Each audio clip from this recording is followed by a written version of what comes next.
Q95, the big station. If this is your first time joining us, I am Simone Mathieu, and it is great to be here with you for another episode of the program where we explore what in the world around us is changing, what is evolving, the opportunities and the challenges that come with the changes that we experience around us.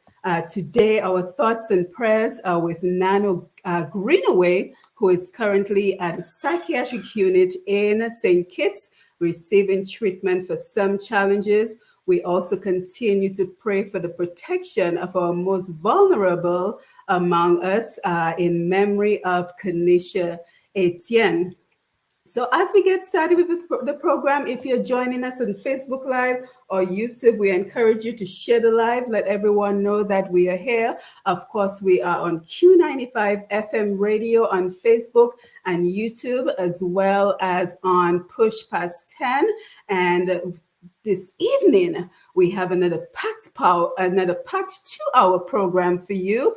We are looking at from the gas crisis to geothermal energy and beyond, the promise and potential of renewable energy in Dominica. So again, geothermal energy and beyond, the promise and potential of renewable energy in Dominica. So again, welcome to Roots Connections on Q95. This is episode number 38 for today, December 28th, 2022. And I am your host, Simone Mathieu. Good evening to you wherever in the world that you're joining us. If you're joining us from Capuchin to Kashaku, and anywhere in between, we want to wish you a good evening. If you're joining us in the Caribbean region or further afield in the rest of the world, we want to welcome you to the program. Remember, for the best in daily programming, and if you missed any episode of our program, you can join us on q95da.com anytime to view previous episodes. For example, last time we talked about how can we develop and improve the critical thinking skills of our people to secure the future of Dominica. So our panel is here with us. Today we are joined by Mr. McCarthy Marie as well as Mr. Lennon Matthew. And so let us have them unmute their mics as they say good evening to our listeners. Lennon? Hey, good evening to you, Dr. Matthew Lambi, Mr. Marie, and good evening to your listeners in Dominica, at home and abroad, in various places. Good evening to my friends and family listening. If you're in Florida, in Texas, in Dominica, in Benz, where I was raised, happy to be on here for another discussion. Always a pleasure to share my thoughts. You mentioned critical thinking, and I always like to share that story because back when I went to Clifton Dupini Community College in 96, 98, one of the subjects we did was critical thinking. And I always ask myself, why am I sitting in this class learning critical thinking? It's really important in the decision making. If you cannot think critically, if you cannot think to the meat of an issue, then you can't find solutions. So here I am tonight after years of experience and being around, using that skills and gift that I've learned to make a contribution to my country. And Happy New Year and season's greetings to everyone. Yes, and by way of introduction, Lennon, just tell us a little bit of your background in the area that we're discussing this evening. Okay, I, as you mentioned, I studied geography back at Clifton Divinity College, taught geography for 2 years at the Portsmouth Secondary School, then migrated to the US where I studied geology and manufacturing engineering technology. I currently am a registered professional licensed geologist in the state of Texas, and to get that, I had to sit an 8-hour exam in the fundamentals and practicals of geology. I'm currently pursuing an MBA in energy management at my old school, Midwestern State University. And at present, I am a consultant with 18 years of experience in environmental consulting in the US. So I come with a science background. I've spent my life with fascination for science. Some of the topics we'll be discussing there. I did not learn when I came to the US. There were things we discussed in Dominica at the State College, believe it or not, 25 years ago. So it's all coming, in full circles, and just happy to share my thoughts. Yes, thank you for being here, Lennon. Mr. Marie, your introduction. Welcome to the program. You're muted. Okay, well, my name is, good evening, My name is McCarthy Mari. My formal training is in economics and in agricultural economics, but I really consider myself a student. So I study lots of stuff. Lots of people know me as being involved in intellectual property at national and international level. I write some stuff in the local papers about different matters, and actually was involved since 2002 with the whole geothermal project. I was brought on to the team of people who were involved in that by my good friend Douglas, most people. My role when he brought me in there wasn't because of my studies in economics, because of my understanding of the French political system, particularly as it operated in Guadeloupe and Martinique, and my ability to speak French and understand French at a, I would say, pretty sophisticated level. That was my thing. So I've been involved with it, and I know about it from 2002. And both Douglas and myself sort of, in a sense, introduced the idea to the, what they might call the grand public, the public at large in Dominica. In 2002, Yeah, so I can tell that both of you will bring a wealth of expertise and knowledge to this conversation. So I'm looking forward to our discussion this evening. And again, we remain thankful for our guests who take time out of their busy schedules to join us on this program. And by the way, we have some very good news to share about educational funding opportunities that we've recently secured through our programming. So please stay tuned until the end of the program for more information. We're also grateful to Mr. G and the Q95 family for allowing us to be here every second and fourth Wednesday as we tap into the human resources of our Dominican brothers and sisters at home and abroad. And we begin the first step in reversing the brain drain that we often talk about. We are grateful for Lambi. Lambi, thank you for being here to take the calls later in the program. And of course, Sherwin Norris, our engineer. And I'm being told that DJ Shan is not feeling his best today. So we wish him a speedy recovery. So as we get started, we recently saw the gas crisis in Dominica. And I'm very concerned that now that we've had a shipment come in, that many folks have relaxed and they're thinking that this is the end of this crisis and we are now in the clear. So as we begin this conversation on energy, I wanted to know your thoughts, Lennon and Mr. Marie. I wanted to know your thoughts on the current gas crisis we are experiencing in Dominica.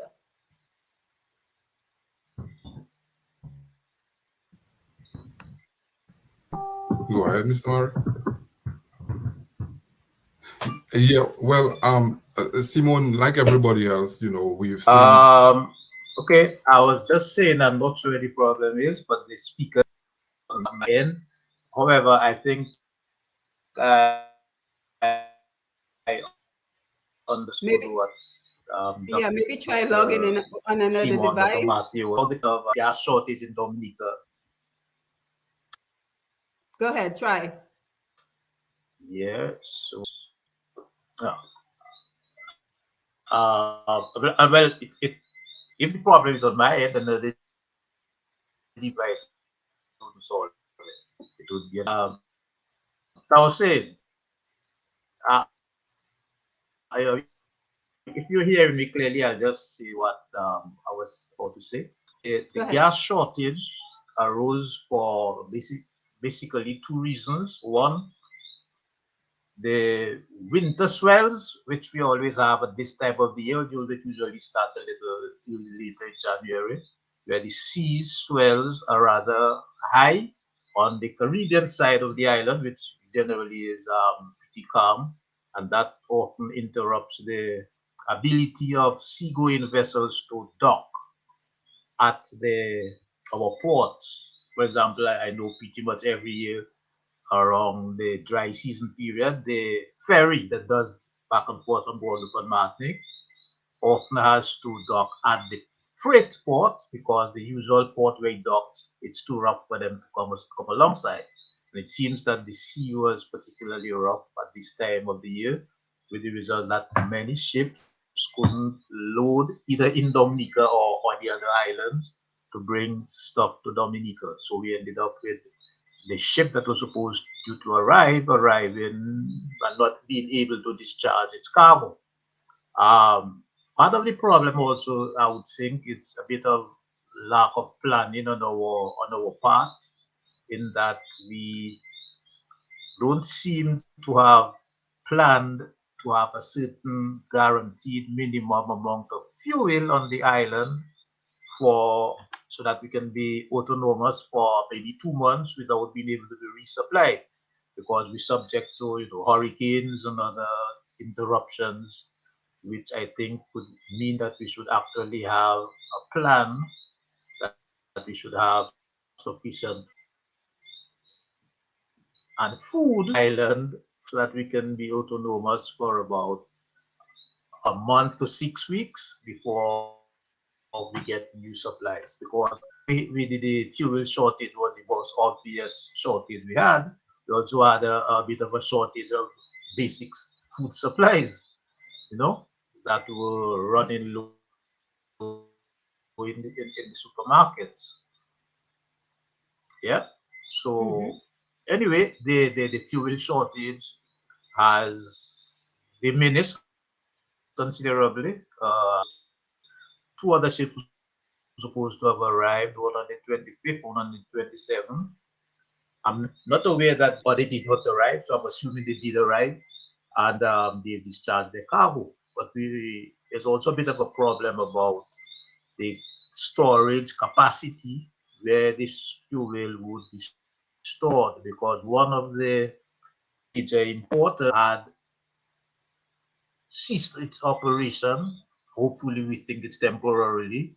Hmm. So their storage that they had was not available. It was empty. So there was less storage on the island.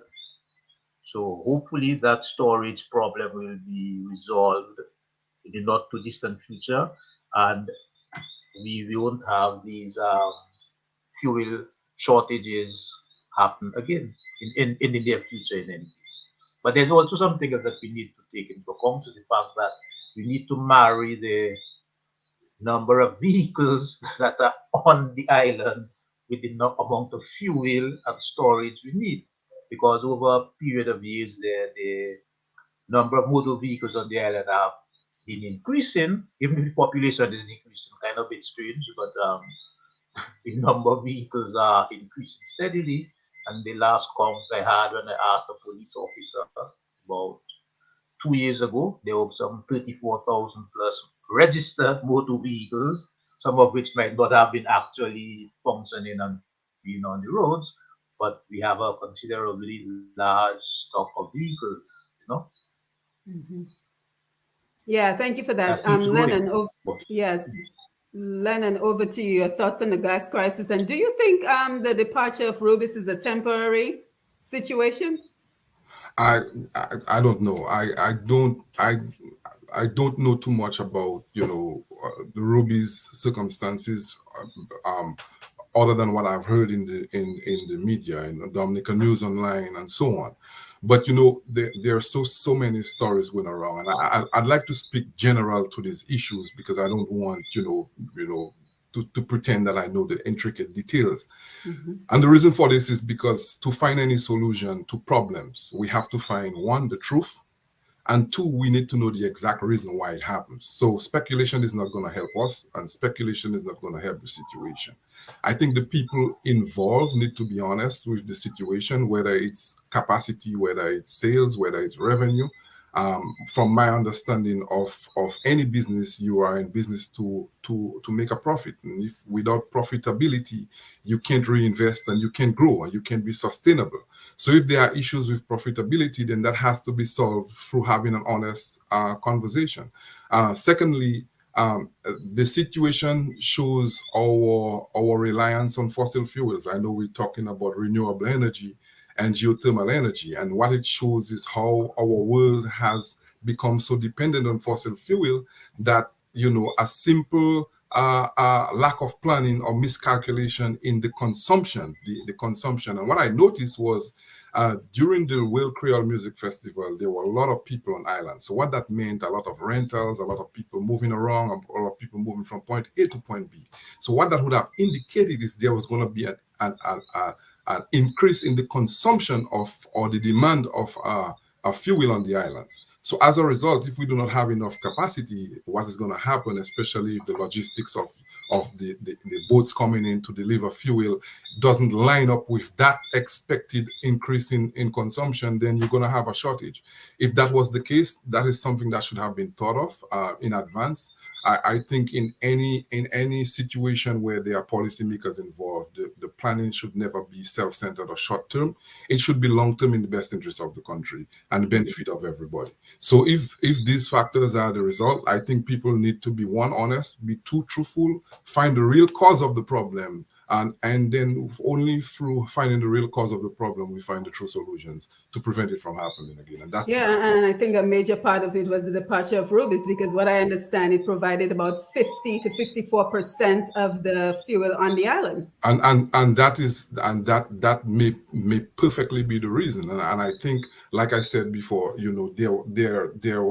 there was news of why the capacity issue, the storage had been an issue, and the capacity had an issue. And Mr. Murray said it best. I mean, from my vantage point, I can see the increase in vehicular traffic in Dominica. When was the last time we built a new gassing station?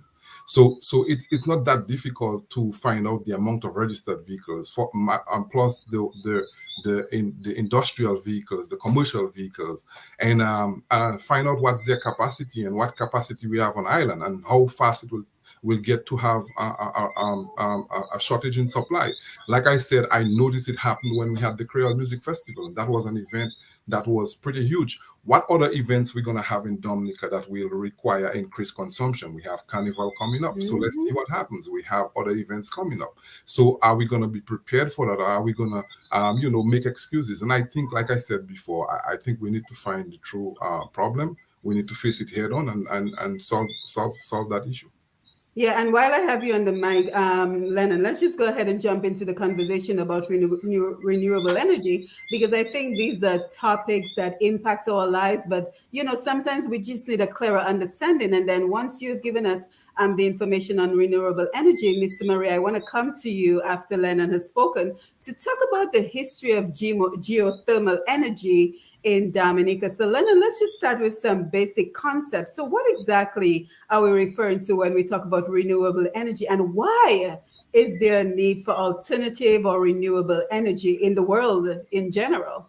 So according to the United Nations definition of renewable energy, so in the course of reading this, a lot of things came to my mind. You have to look back your history and your science. But according to United Nations, it says renewable energy is energy derived from natural sources that are replenished at a higher rate than they are consumed. They are plentiful and all around us. And some of these examples are the sunlight and the wind. And they also indicated that non-renewable resources such as fossil fuels, coal, oil, gas, they take hundreds of millions of years to be replenished or recycled. The issue with these are when they are utilized for consumption, for generation of power, for motor vehicles or whatever, they release harmful chemicals which have affected what we call global warming. But to to analyze and look at why we are having this discussion of renewable resources, we have to kind of look back to where we came and where it all started. And we have to remember there are certain events that happened in our human development that have resulted in us being dependent on fossil fuel. And one of those is the Industrial Revolution. So the first Industrial Revolution in the 1750s came about with the discovery and the utilization of coal in manufacturing in Europe and America.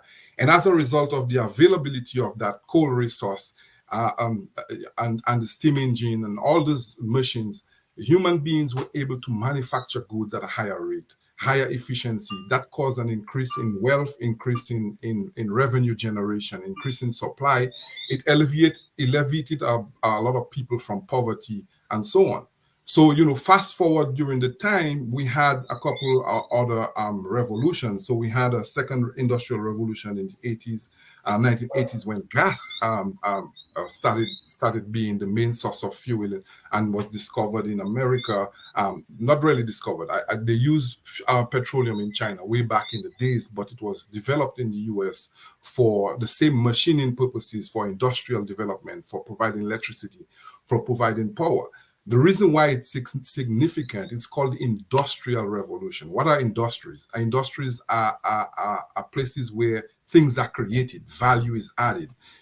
Industries are where fuel is consumed to do work. Energy is consumed to add value to the other natural resources. You're talking about turning grains into flour. You're talking about making clothes. You're talking about this kind of activities. That is why it's so significant. Now, so when you look at this kind of resources, renewable energy, over a period of time, what we have had happening is the constant use of these fossil fuels had created an issue where carbon dioxide, which is a greenhouse gas, and other gases have caused global warming issues. And in the 1990s, 97, there were several summits. I know there was one, the Kyoto Protocol, and recently we heard of COP26 and COP27, where they have been discussing the effects of global warming on the environment. Well, I don't have to go far for us to get an example of what global warming has caused, because in 2017 we had a Category 5 hurricane that destroyed Dominica. The scientific community has indicated that we are in what they call an Anthropocene. It's one of these geological times where the effects of the environment, the climate, the temperature is affected by human activity.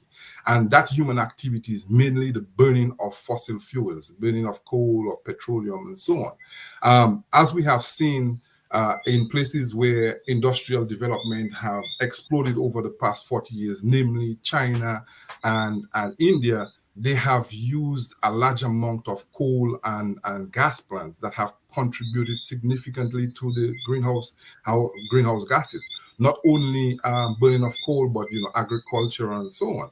So as time went on, and we have seen the continued effects of the warming of our temperatures and the hurricanes and the coastal erosion, it led to other effects of forced migration. Now we have conflicts in areas because, frankly, people are moving from areas where there's desperation to the wealthier nations, and it's causing some conflict.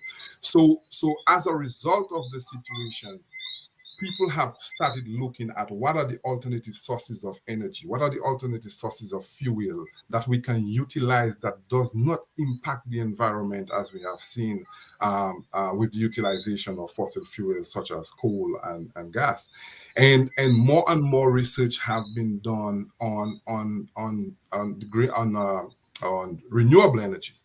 But interestingly, prior to the Industrial Revolution, renewable energies was what we used for transportation and in terms of water and the wind. And I laugh at when I say GPS was global positioning solar systems or stars, because that was used for travel. And through reading for this presentation tonight, I am left to wonder if Mother Nature is basically telling us that we need to slow down. We need to take care of the earth, because just as you asked earlier, look at what happened with with the lack of fuel on island, everything came to a standstill. People joked about having a donkey, but back in the days, that's what we used. Yep. People joked about walking, and I am wondering if that is not really what sustainability is all about. Because while we talk about renewable energy, the conversation now has shifted not just from renewable energy but sustainable energy, because as the advent of renewable energy is coming into play, we also have new technologies that are being developed to utilize the same fossil fuels, where those greenhouse gases can be recycled or recaptured, and reduce the adverse effect on the environment. And just for information's sake, I would like to share a couple of the renewable energies. One Yes, of I them, was about to ask you. yes, so one of them is the solar energy, and how it is used, basically converting sunlight to electrical energy with the use of photovoltaic cells that are able to capture sunlight and convert to electricity. The biggest producer of solar panels is China, for your information. Another source of renewable energy is the wind energy. And like I said before, prior to the Industrial Revolution, surprisingly, the world used renewable energies in the form of wind and water and so on. So wind energy, what they really do is they harness the kinetic energy of moving air to spin a turbine, and that helps generate electricity. We also have hydropower. Hydropower, as we speak, is the highest, is the largest renewable energy resource, and it contributes 25% to the generating capacity in Dominica. So the two ways that hydroelectricity is used is through reservoirs or the running of the water using the kinetic energy of the water. So when we talk about reservoirs, we're talking about large areas of water that's stored in a basin like a dam. And how it is utilized, it's used the hydraulic capacity where the water drops from a high level onto a turbine that spins a turbine and use that to generate electricity. So the kinetic energy is basically using the water flow to generate electricity. There is also ocean energy. So there are some countries, I know France and certain places in Europe, they use the tidal waves, the movement of that water. They use the difference in the water temperature for the ocean currents for generating electricity. Because once that movement can generate or spin a turbine, you can generate some electricity from there. Interestingly, as I said before, the ocean currents were used for traveling. So renewable energies, renewable resources are not new. They have always existed. They have always been there. But I think nature has a way of cleaning itself. Nature is, if you think about the earth has been designed for our existence. Everything we need is already there. And what causes a lot of problems is the imbalance in wealth, the imbalance in the imbalance between rich and poor, the imbalance between the have-nots and the haves, the imbalance between who has the power and who doesn't have the power. This is what is the greatest cause of instability. And then you also have bioenergy. That is one of the things that we have not explored in Dominica. But for the company I work, we have engineers who are able to have a carefully designed landfill. When you throw organic material into a landfill, that's why people ask to separate your goods, like the peeling from your provision, fruits, your whole vegetables. When this decompose, they form methane. Methane gas is given up through decomposition. And landfills are an area where we have a lot of organic material. And in some countries, in some municipalities, example where I live, there are landfills that are designed to harness that methane gas. It has to be engineered, it has to be designed with a vacuum. You have vents, you have wells in there, and they harness that for small generator capacity where they can generate electricity for a community.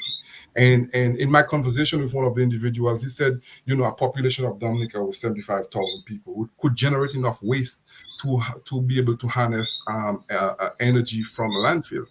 And because of our location in the tropics where it's hot and moist, I guarantee you start burying waste there in 6, 7 months, you'll be generating methane gas. And one of the things I have noticed ever so often we see fires at the landfill in Mhm. stock farm. And my suspicion is because of the methane gas that's been given up there, sometimes it catches fire. And that is an issue if you have a landfill that's not carefully designed, not carefully vented, you may have these things happening. So that's one of the areas that can be looked at as renewable energy.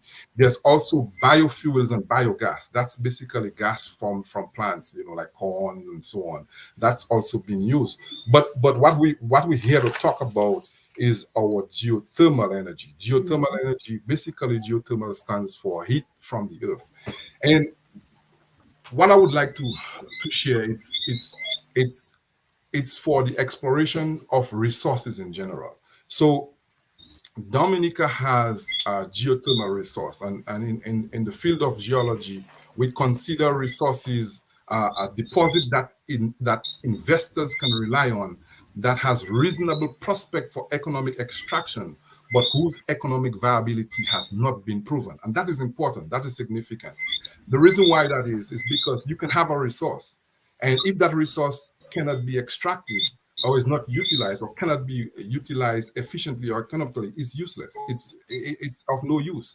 And I'll share a little example. Today we hear of fuel discovery or oil discovery in Guyana. Well, oil had been discovered in Guyana over 100 years ago, since in 1916. But the issue here was that at that time there was not any technology that was economical to extract that fuel. And secondly, one of the main things with natural resources is they are expensive to explore. They are very capital intensive. So imagine you have a resource that's buried underground. Well, we can't see underground. So in the case of Dominica, we can't see underground. We know we have geothermal energy based on the fumaroles, based on the boiling water, based on the vents. That's the visual observation. How much that resource is the question. And to find that out, you first have to go in and do exploration. Well, the deal with exploration, and that's general for any natural resource, the deal with exploration, you do not know what you're going to find, but it's capital intensive. So in Guyana's case, they spent years, being a net importer of fuel until 2018, when ExxonMobil, by the way, is one of the largest oil companies in the world, and I think it has more capital revenue than probably the top 5 countries in the world. They have the capital backing to be able to drill wells, to explore. And with the advent of new technology, they were able to discover reserves of petroleum in Guyana that can provide up to 5 billion barrels of oil. You do the maths in today's dollar, you multiply 5 billion by let's say the price of oil today is what, $75 a barrel or $100 a barrel. So you can do the maths and you can see the extent of how valuable that resource is. But here's the question: did the resource just appear? No, it didn't just appear. It'd been sitting there for a long time. And fuel had been used for decades, but Guyana was never able to use it because there was no way of extracting it economically until recently. So the point I'm making is, yes, we've had geothermal energy from the day Dominica has been created. The day Dominica had been created from the conversion plate boundary in the Caribbean, creating that volcano. We have geothermal resources across the Caribbean. But the question is, until you explore that geothermal energy, you don't know the extent of which that resource. And once you find out that extent, then in geology terms, it turns into a reserve. And even when it turns into a reserve, we still don't know how long it's going to last, because even after you drill that oil or you find that geothermal source and you start utilizing it, you don't know how long it's going to last. So these are some of the issues with this kind of resources that are natural resources like oil. Yeah, and Lennon, let me allow Mr. Murray to jump in. But thank you so much for that, laying the foundation of this conversation and giving us a better understanding of the need for renewable energy, the types of renewable energy. Because as you're speaking, I'm thinking of the different options that Dominica can be exploring in terms of renewable energy. But Mr. Murray, let me come over to you so you can provide us with, just a brief history about geothermal in Dominica, and anything you want to comment on. 1 minute. Okay, I just wanted to well get onto the geothermal energy thing. Known since the 1970s that Dominica possessed a fairly large geothermal resource because on the size of the island, we have 9 separate volcanoes. The crust of the earth is slightly broken, so the heat from the center of the earth is relatively close to the surface. But the problem with exploiting the geothermal energy in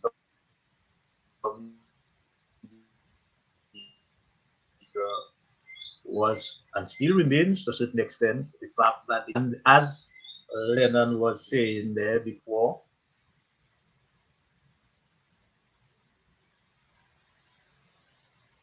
the exploitation of these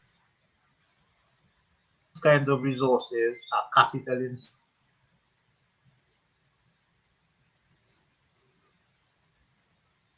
in concern about global warming from burning fossil fuels, particularly Paris Accords, etc., where everybody, or the major countries anyway, gave some indication to reduce carbon footprint. The idea of geothermal energy returned to the scene, particularly with respect to the French territories Guadeloupe and Martinique, where there are about, between the two islands, close to 1 million people or a little bit more, who are consumers of electricity in large quantities. And they have a peculiarity with their electricity supply in that since they are supposedly an integral part of France, and France has a law about energy that says the cost of energy must be the same everywhere in France, the cost of energy in Guadeloupe and Martinique is actually heavily subsidized because in France, electricity is nuclear power plants in the world. They produce most of the electricity, not entirely all of it, from nuclear power. But in Guadeloupe and Martinique, I know they used to also have a plant that could burn coal in Guadeloupe. They did use coal in it, but it also could burn bagasse. So since they had a bit of a sugar industry, they also used bagasse to fuel that plant. However, that was a small amount it could produce. And Guadeloupe, by the way, is the only island in the Caribbean that actually has a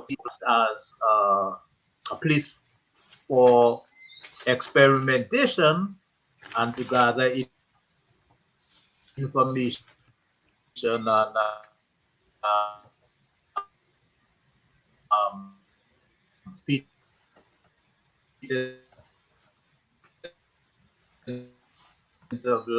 knowledge, which they've done. And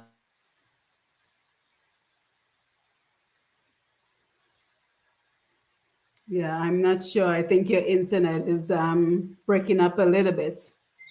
feasible.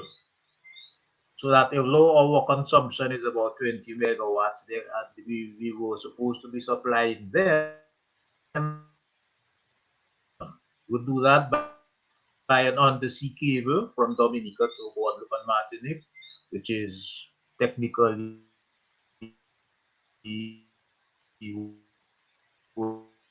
well known how to do that. That's not all that difficult technically, although it will cost 400 years or more. Um, so the question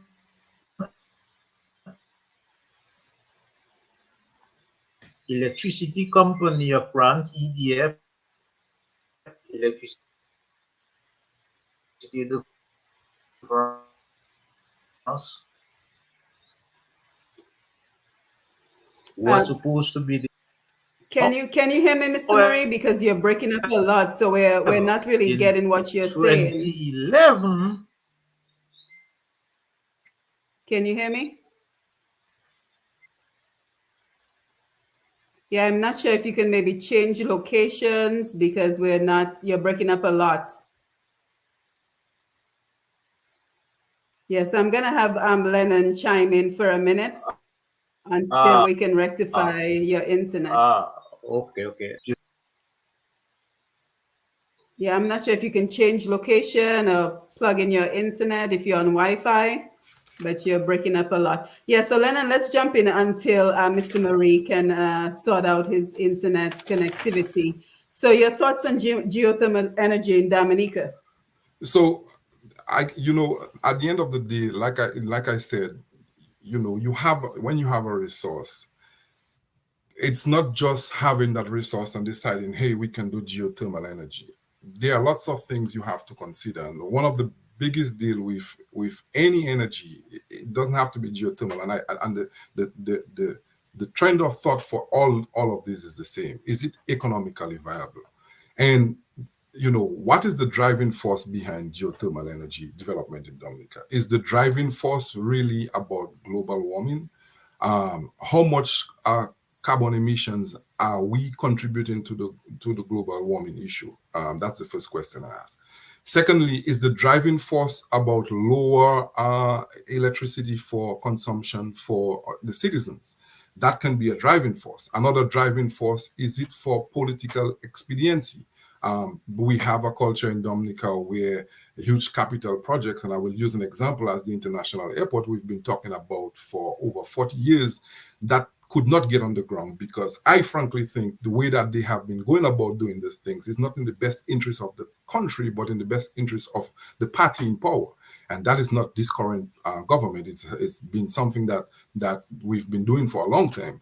And because of our short-term planning, our short-sightedness in like we see with the gas shortage, we don't get anywhere. And what happens is the country have already invested hundreds of millions of dollars in purchasing land, doing the necessary environmental impact studies. And it seems that we are in a constant cycle. So I can't not talk about these issues, because if we are discussing an issue of such significance, how am I going to be sure that the Dominican public is going to get what they are looking for? And the next thing is it economically viable where there is going to be enough revenue generated that can permeate throughout the country? And I think the biggest thing, and that's why I mentioned the Industrial Revolution. When the Industrial Revolution started and utilized coal and fossil fuels, such as petroleum and so on, it was for production. It was for growth. It was for development. It was to increase the efficiency in the agri processing. It was to increase in efficiency in manufacturing.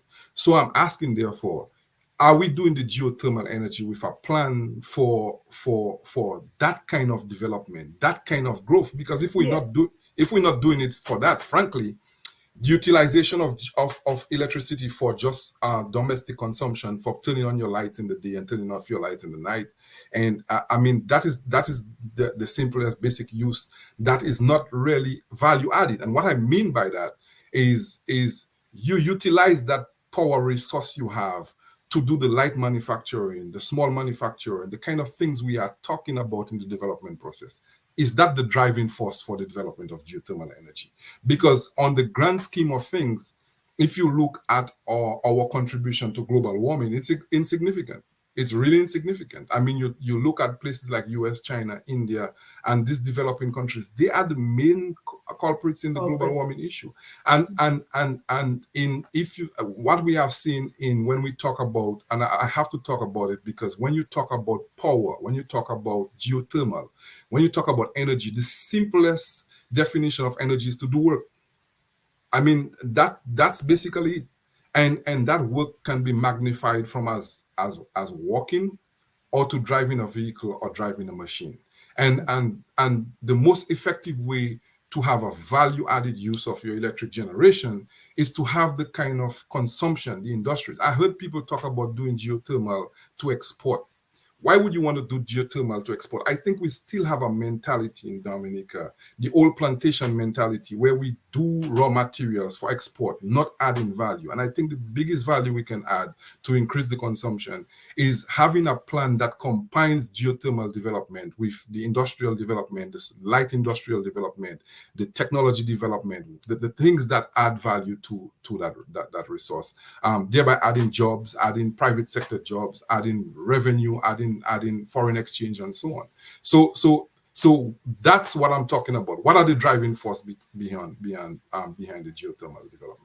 Yeah, and that is what I wanted to ask you as well. And we're gonna let Mr. Murray back in just a minute. But that is what I was gonna tell you, because I think what I'm getting from you is that what is the return on investment? Here we are investing millions of dollars into geothermal, but what is the return on investment, the ROI, if it is simply for local consumption? So I just wanted to get from you, Lennon, if you had a sense of the amount of millions that have been invested in geothermal, and what is the current position? Where are we currently with the geothermal project in Dominica? And let me just try to alert the studio that Mr. Murray is trying to be let back in. Go ahead. So Mr. Murray said, he was involved in the geothermal energy since 2002, right? 2002 to now gives us what, 21 years. So for 21 years, we've been trying to develop the geothermal. And as I said before, when you do raw material or natural resource exploration, it's expensive, it's capital intensive. And what makes it worse is all the upfront capital you spend in trying to determine the extent of your resource can yield absolutely nothing. And I'll give you an example of Guyana of the fuel. ExxonMobil put in 2 wells. 1 well cost $10 million. So 2 wells cost $20 million. And guess what happened? They dry.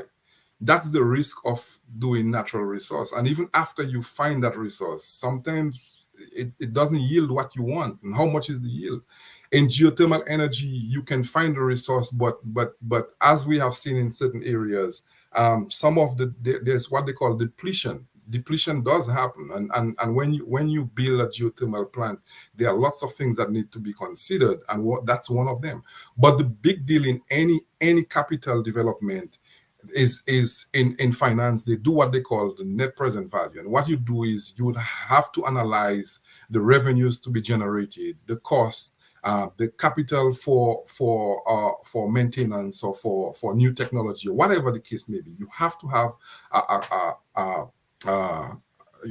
some how would I call it, financial forecast for that, and looking at your cash flows, your cash inflows, your cash outflows, and then you discount that cash at the present value. So if you have a facility that's expected to produce for 30 years, you have to look at what are your cash inflows and cash outflows.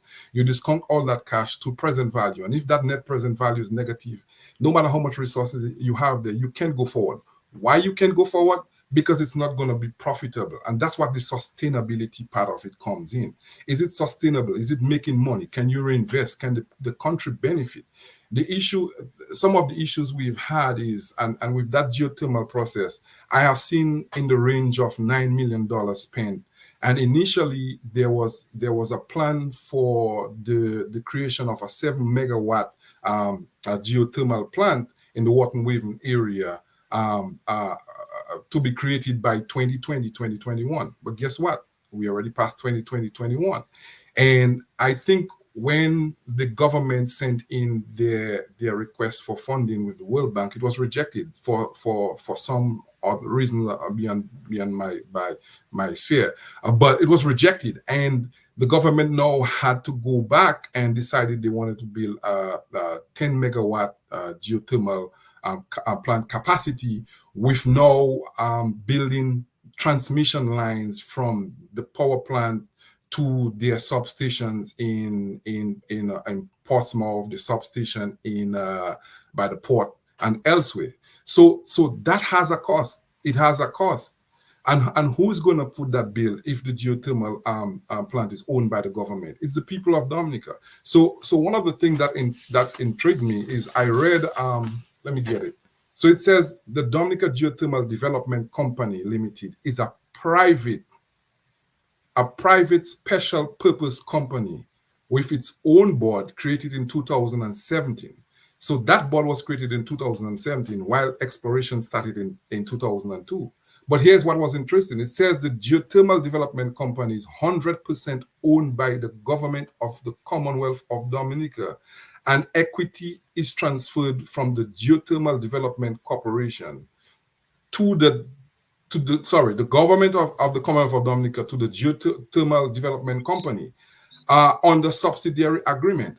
And I just read this and I'm trying to figure out what that means. Somebody it sounds like a public-private partnership.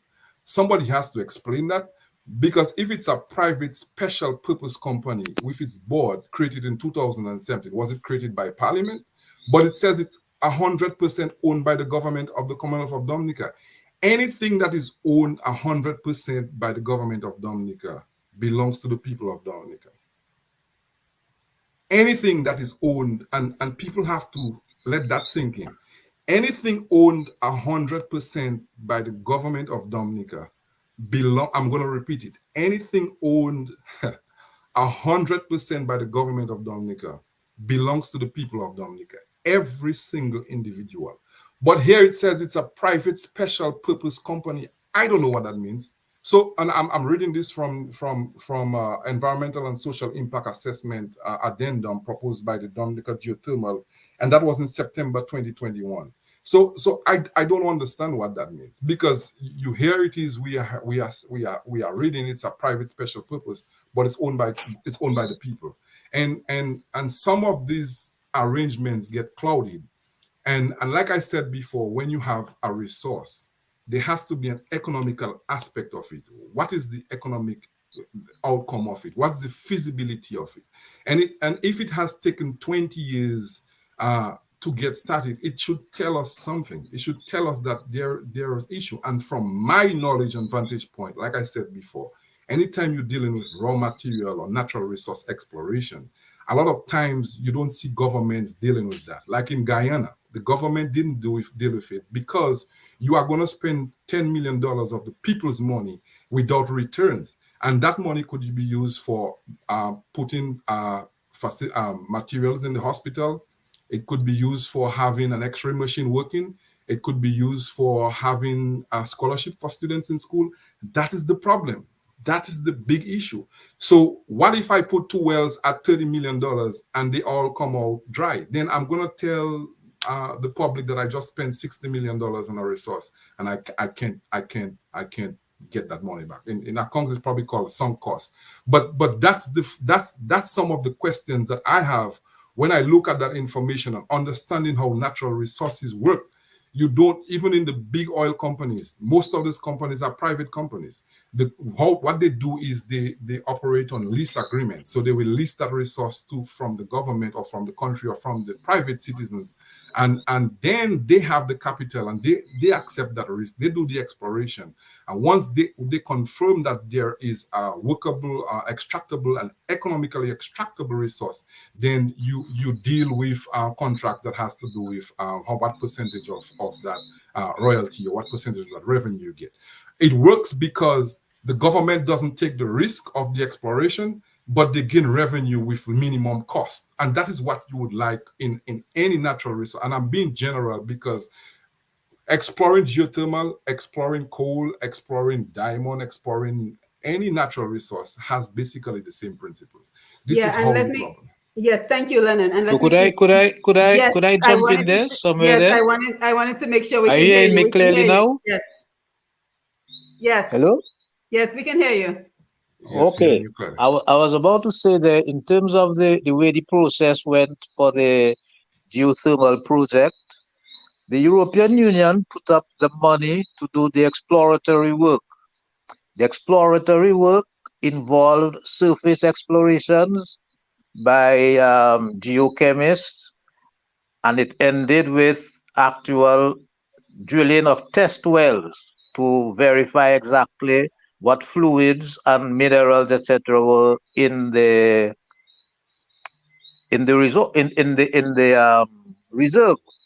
Okay, all of that came back up positive and said, yes, everything is in order to proceed.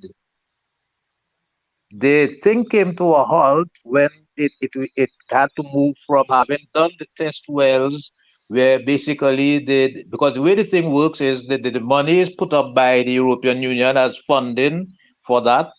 And if the wells turn out to be not usable, or the fluid is not usable, then that's the end of the story. You don't have to pay it back.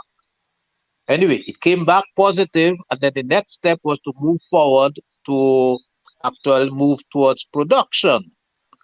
The main company that was going to be involved in producing the electricity, setting up the plant, etc., was Electricité de France, which happens, by the way, to be the company that produces the most electricity in the world. They produce electricity in every form in which electricity is produced, including nuclear power, etc. However, when they did their feasibility study, the person who was doing the feasibility studies came back and said, from their point of view, the project was not feasible because it did not generate an internal rate of return of 14%. And 14% was the minimum internal rate of return that they would consider to go through with a project like this one. Part of the difficulty is that for EDF, this project here was small potatoes. For us, it's a huge potato, but for them, it's a small potato. And the president of EDF told the president of France, we are not proceeding with the project. And he didn't actually even involve or tell the local authorities in Guadeloupe and Martinique that they were no longer doing it. He simply did it and told the president of France that, and the local authority people from the regional councils heard about that on the news like everybody else. Part of the problem, of course, was like the reason why she brought me on the program there was because I understood French culture and French politics and the way they think and so on there, that we didn't have on our side that knowledge to deal with them properly. So in 2011, they pulled out. And since they were supposed to be the main market for the program, that put everything into doubt. Now, the fact that the project had gone forward to the point where we knew that the project was feasible from the technical point of view, and that the steam, etc., was didn't have too corrosive chemicals that would eat up the metal and so on. We knew that it could be done. And EDF essentially said, well, if you bring the electricity to us in Guadeloupe and Martinique, we will deal and talk about the prices and so on. So we're not able to go forward with the project. Therefore, the government eventually decided that they would go forward with a small project that would just be supplying a portion of the electricity we consume in Dominica, which is where we are now. Now, the problem is, if we had dealt the thing with, from a political point of view, with more sensitivity and understanding what the French people wanted and how the different agencies in France operate, we would have had the project going. And the important part about the project now, and even before now, is that as I'm sure Lennon knows there, that they've just cracked the code on how to put more energy in to a fusion reactor, how to get more energy out, of a fusion reactor that they would use to cause the fusion to happen. So that a fusion reaction is now possible. And the expectation is that going forward, somewhere in 2040 thereabout, the dominant form of production of electricity will be using nuclear reactors that are using fusion rather than fission, which is what is being used now. Because the fusion reactor uses hydrogen. And hydrogen as Lennon knows, is the most abundant element in the universe, but it's always bound to something. It's never found floating all by itself.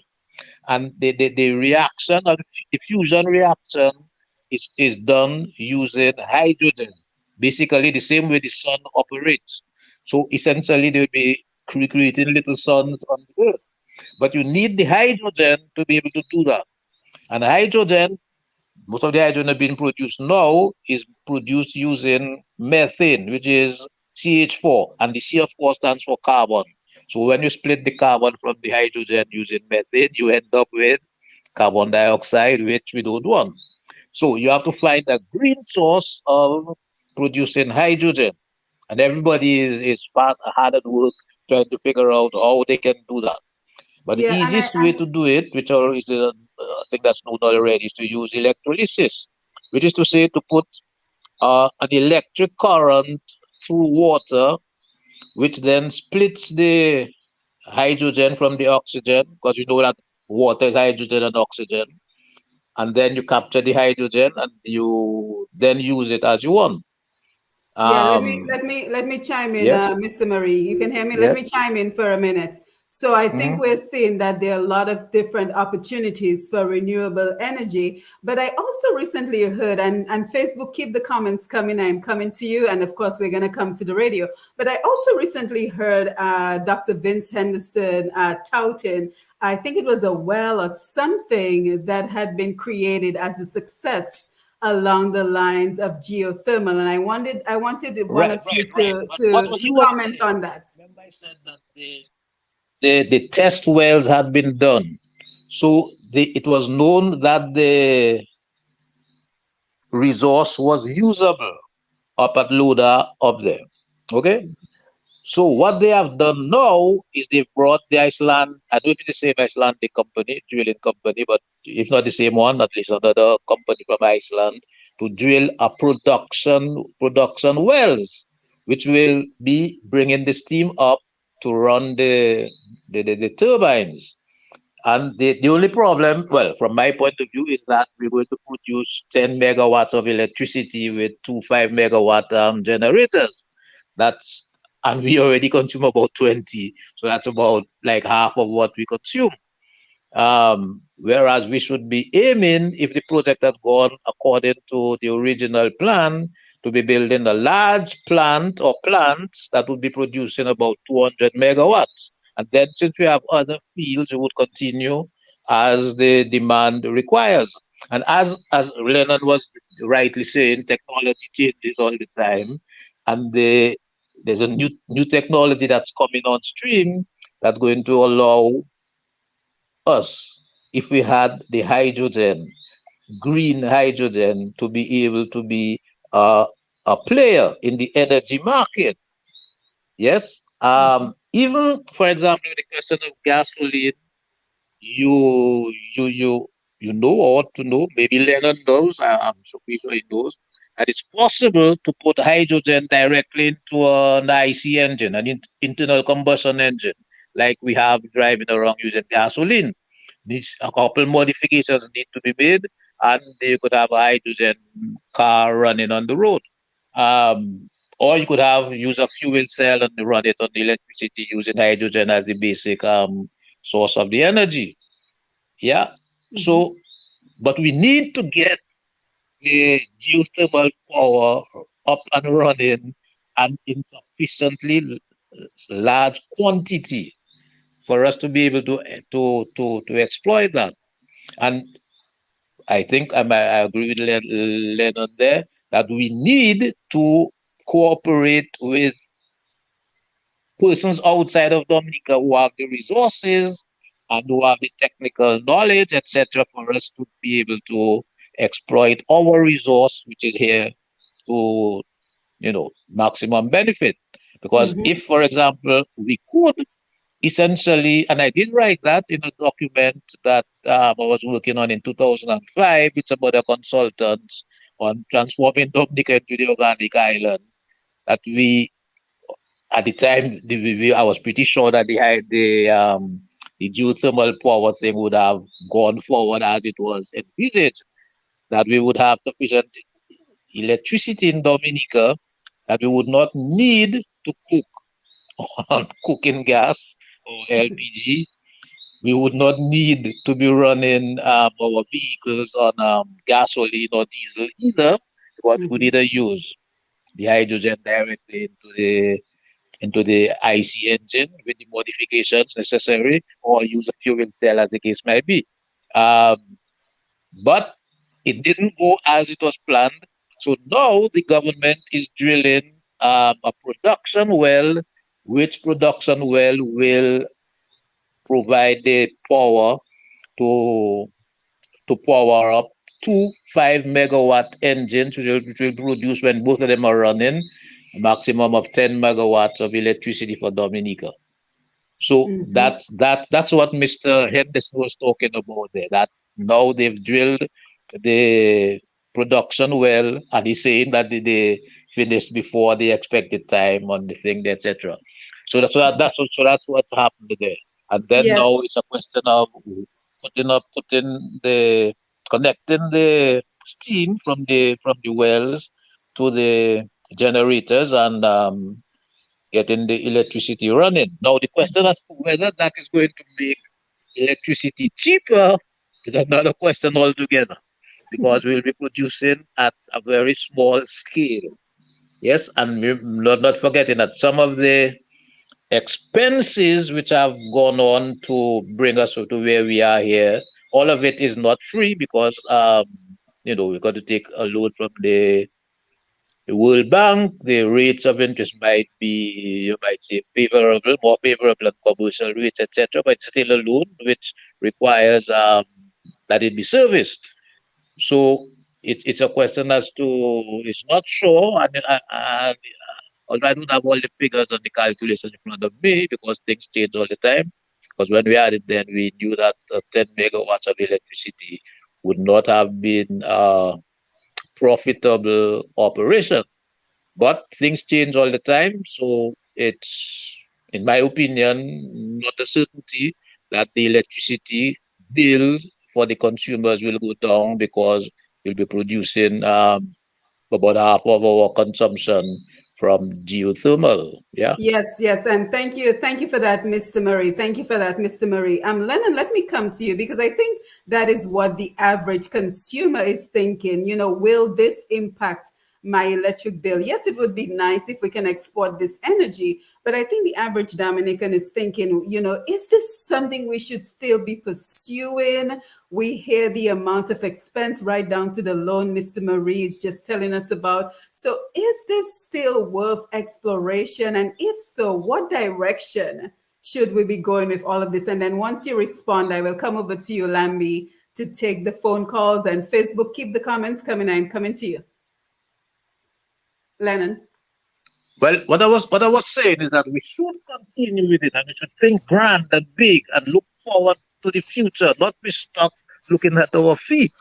Because as Lennon knows, because he's in that field, the demand for hydrogen, and clean hydrogen, green hydrogen as they refer to it, because they talk about green, blue, gray, and black hydrogen. The hydrogen from methane gas is considered black hydrogen. Well, it's, of course, it's full of carbon. We would be in a position to be a player in the energy sector, based on, not on hydrocarbons, but on hydrogen. Yes, I'm in a WhatsApp chat group with some engineers and people from Guadeloupe, who are doing everything they can to get their hands on the geothermal power plant in Guadeloupe and to expand it. And it's based on the entirely on the idea of the possibilities that will be opened up for geothermal power in the context of producing hydrogen for producing electricity worldwide. Yes. So Lennon, let's come to you for your comments. Yeah, You're muted. yeah. So I So I heard Mr. Murray said a couple of things there. So I'm just trying to. So first of all, he said in 2011, the French company EDM decided they were not going to pursue because they wanted a rate of return of 14%. So, like I said earlier, if you're doing any energy development, it doesn't matter whether it's geothermal, fuel, you raise capital for that, and there's a cost for raising that capital. And if you do your financial analysis and you do your discounted cash flows, and you find that your return on investment is lower than your cost of capital, then obviously you're not going to go through. I don't know what the cost of capital was. I don't know what they did, but my suspicion is anybody who's doing something like that, the only reason you won't do it is if it's not profitable. I don't care how small a fish it is. You will get into a business if it is profitable. And I am not against geothermal energy. Don't get me wrong. I think for Dominica, for the base load is the basic amount of electricity you need to power your households and your commercial properties. Geothermal energy has proven to be, one, environmentally friendly. Two, it has proven to be reliable because you have a source of heat that is supposedly endless coming from the interior. And three, what it does, it will reduce our reliance on fossil fuels so that it will insulate us against the external shocks. These are some of the advantages of having geothermal power. So if we were able to have it in Dominica, then if we don't get fuel supply, people still have lights, but it has to have a plan. For example, if we still have cars driving using fossil fuels and petroleum, then we have geothermal, but if the boat doesn't come, then we still have an issue.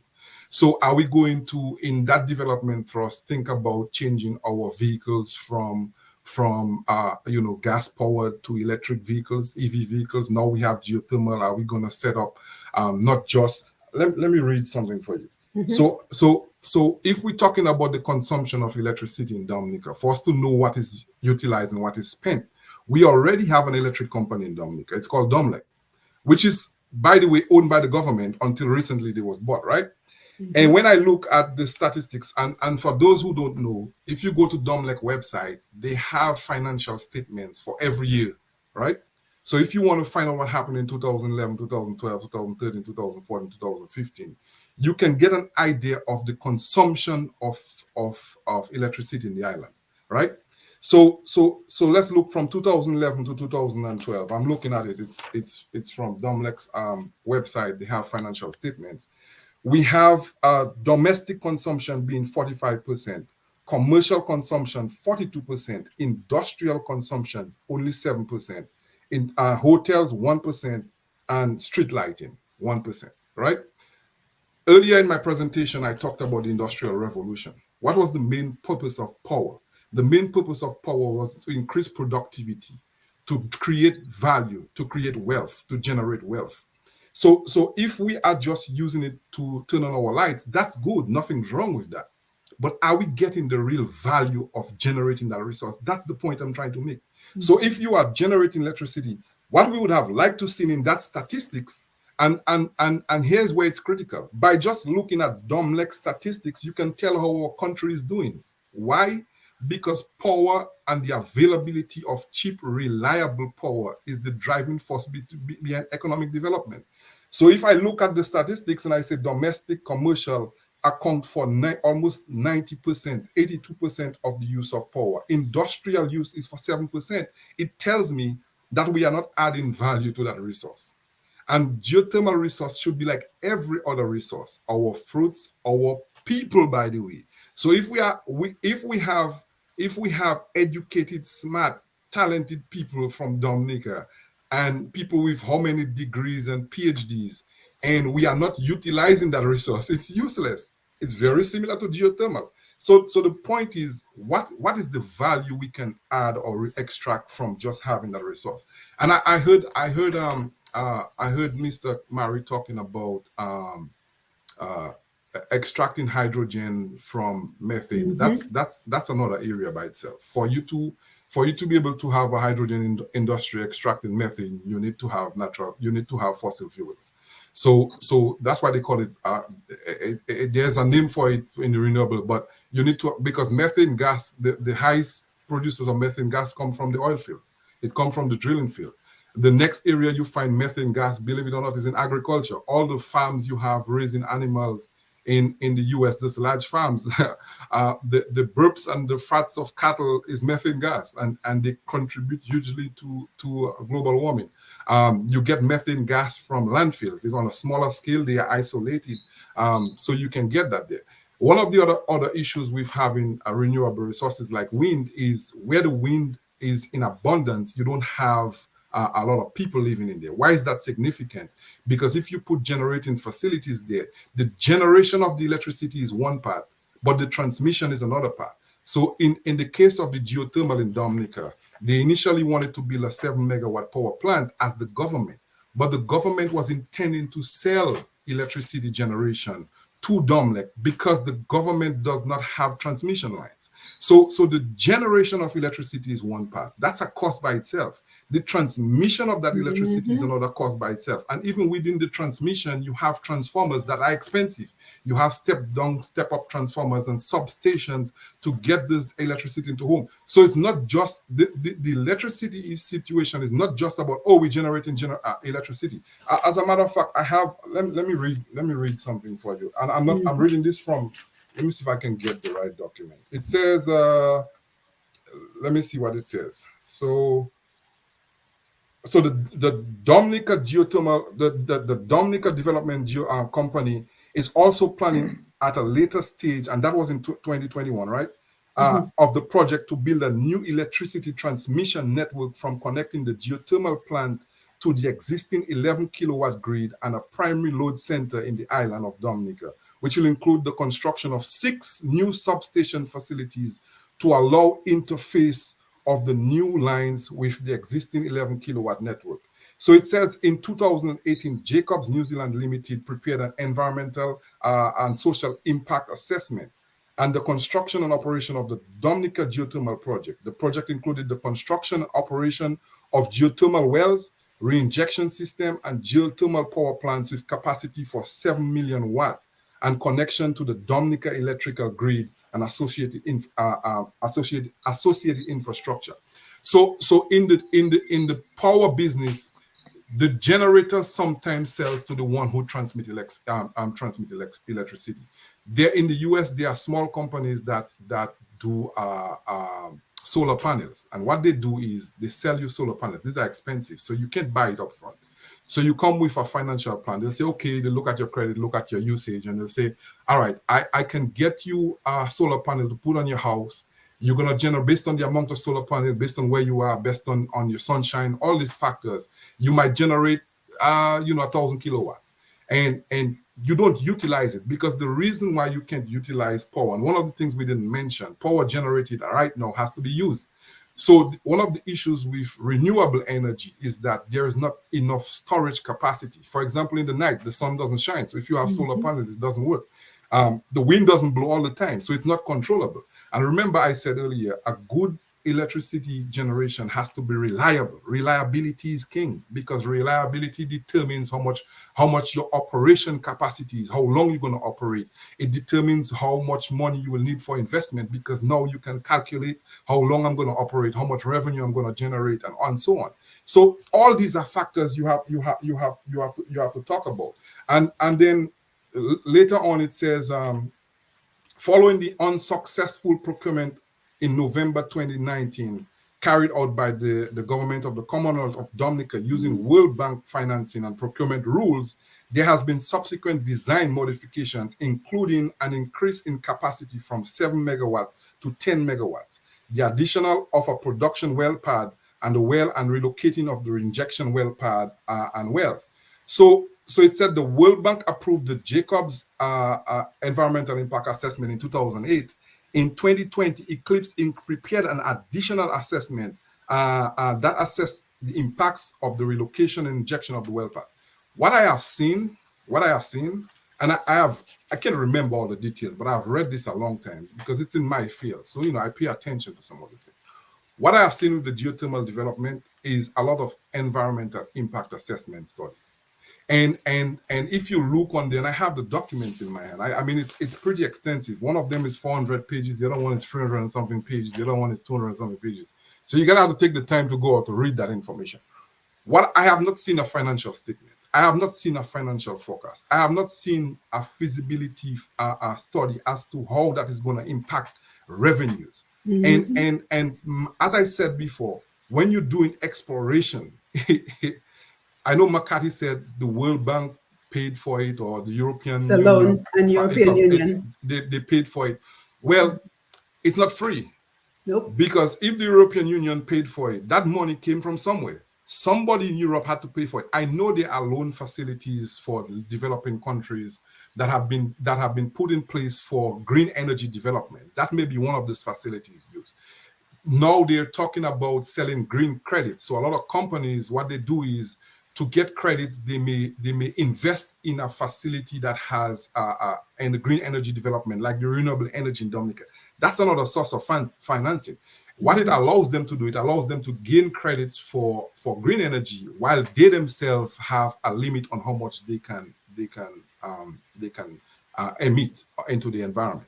So it's really complex. The energy industry is really complex, and one of the issues with why it's so difficult for the last 30-40 years for industrial countries to switch from fossil fuels to renewables, it's because fossil fuels are already available. They're cheap, and they are facilities that are established.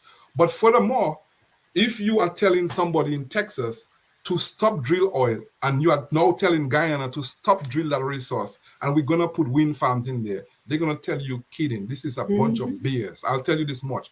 How are you gonna tell these people you're gonna replace 50% of their GDP for something that you can't prove that is gonna be reliable?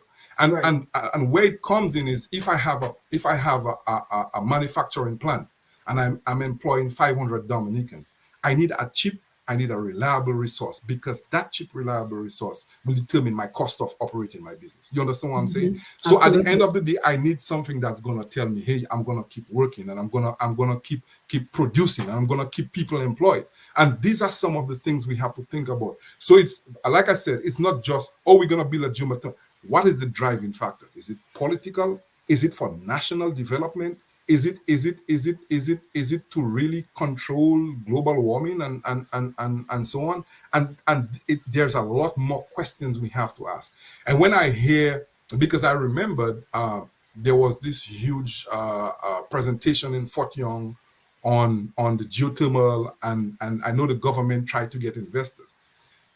But I'm telling you guys, if I'm going to invest my money, I need to see a financial statement. What are your cash flows? What are your cash outflows? What is your cost of operation? The point is, we have not done it in Dominica, but we have consumption in Domlec. We have what is our average kilowatt consumption.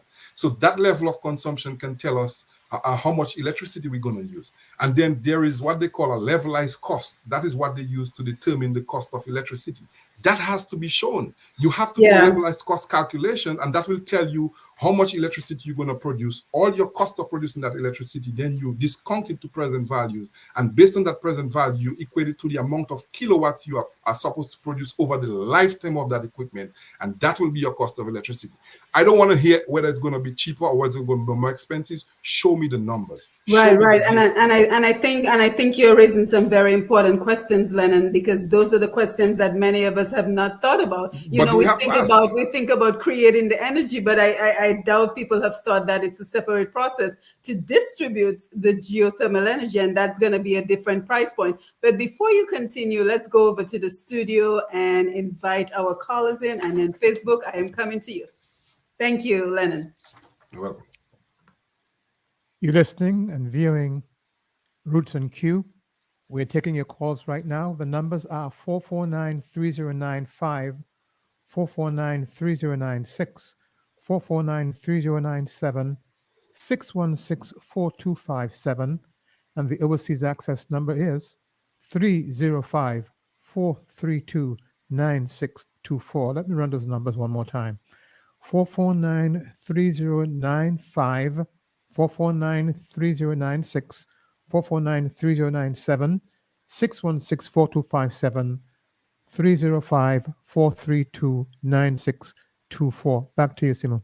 Yes, thank you. And for everyone who's listening and viewing again, our topic of discussion this evening is from the gas crisis to geothermal energy and beyond, the promise and potential of renewable energy in Dominica. So we're looking at the geothermal plant and where we are, where we should be, and recommendations on the way forward. So we have a call. Let's take the call. Thank you, Lambi.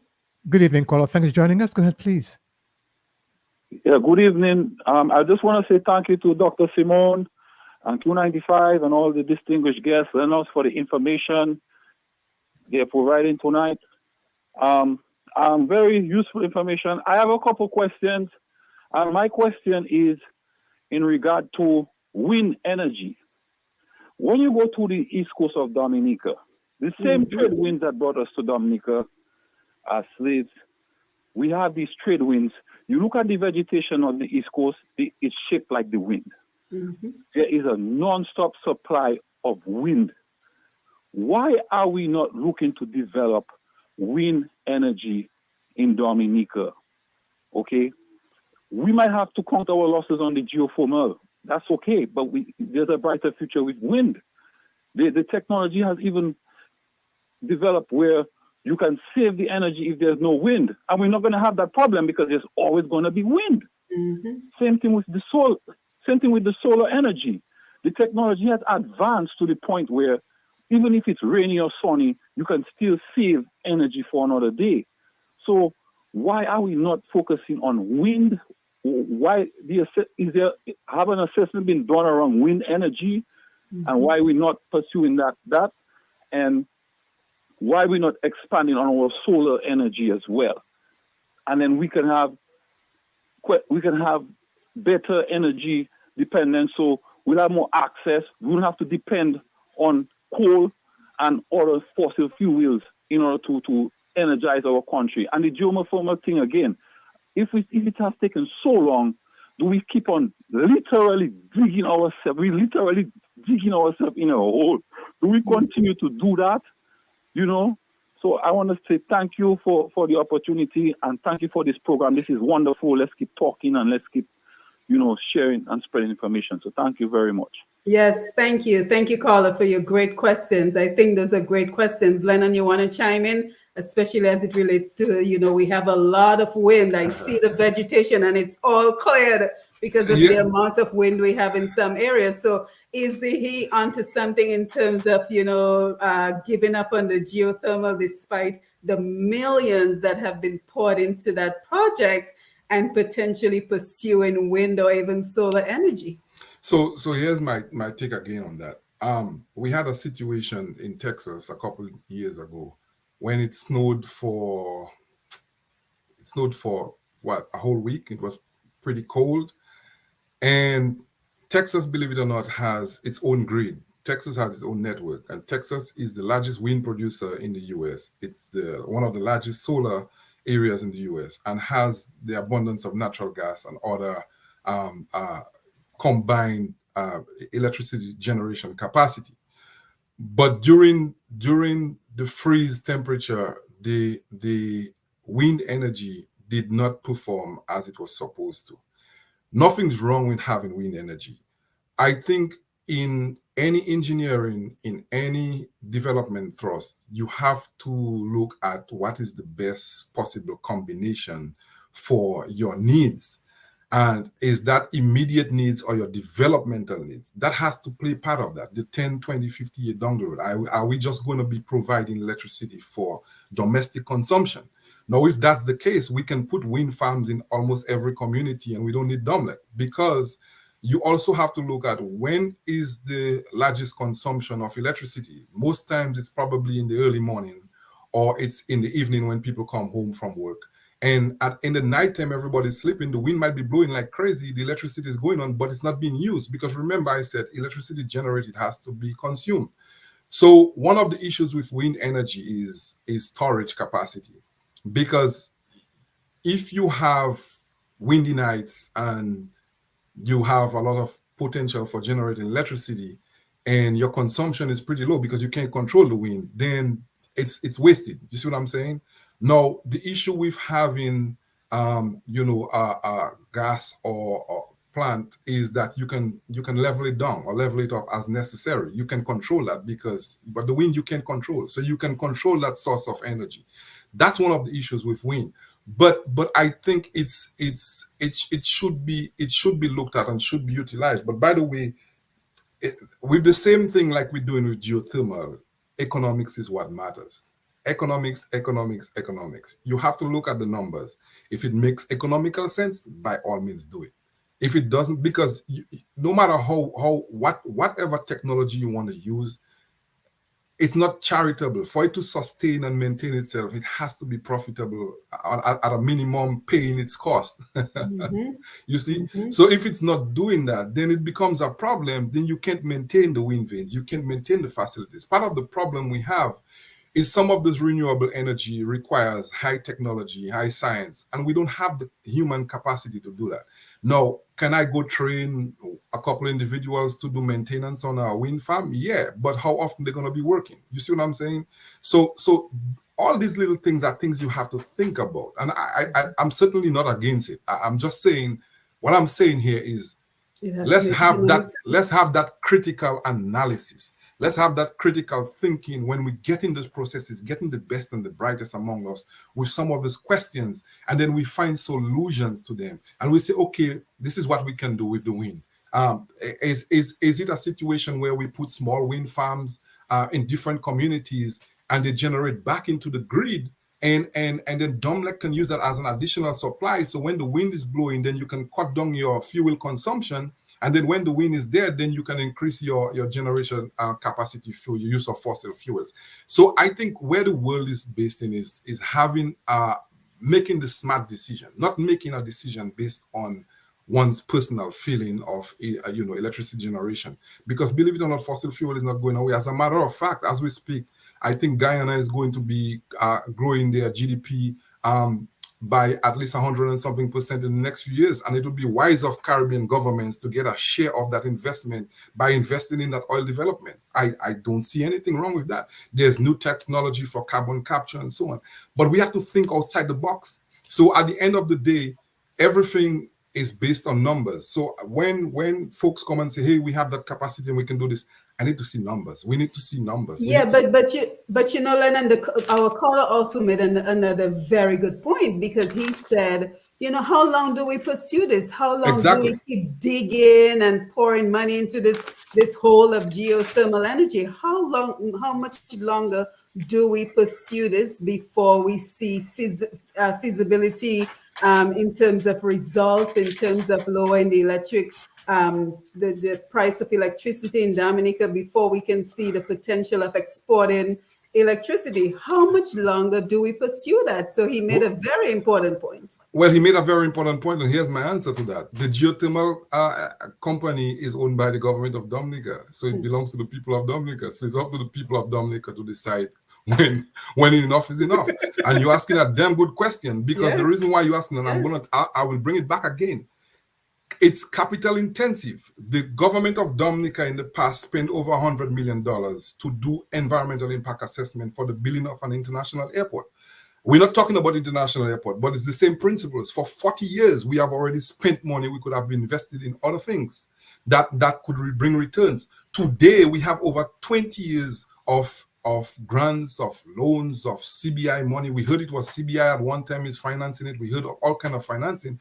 But as far as I saw, it said that the Geothermal Corporation is owned 100% by the government of Dominica. I will tell you again, the government of Dominica belongs to the people of Dominica. So the people of Dominica need to decide when enough is enough. And that's my short answer for this question.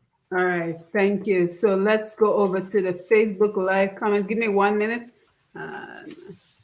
I just need to send a quick message to Mr. Marie, who is trying to come back. I'm not sure it's showing is still in the studio, but if anyone can hear us, he is waiting to be re-entered into the conversation. So if you can let him in, that would be wonderful. So let's go over to Facebook and get some comments from our very engaging audience. Veronica Pascal, good evening, season's greeting. Penny Shirley, great to see you.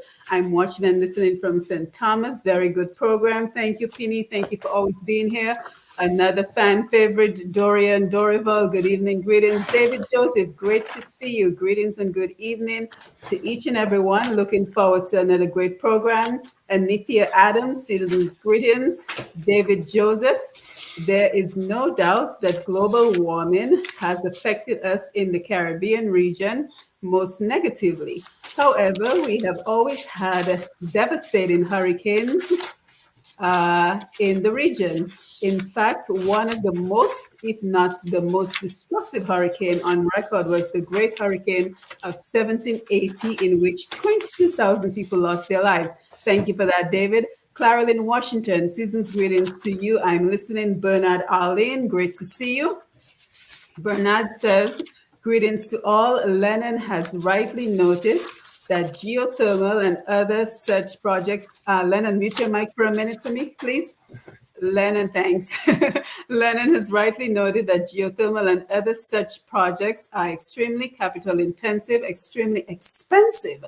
The question is, how long can our country sustain this prolonged exploration into the resource without any real results as to the extent of the resource and the long-term benefit in terms of how long will sustain production for? I would like to ask, in light of how expensive this exploration and implementation process is, why is that the government, let's see, I think this comment goes on, but I can't seem to see the rest.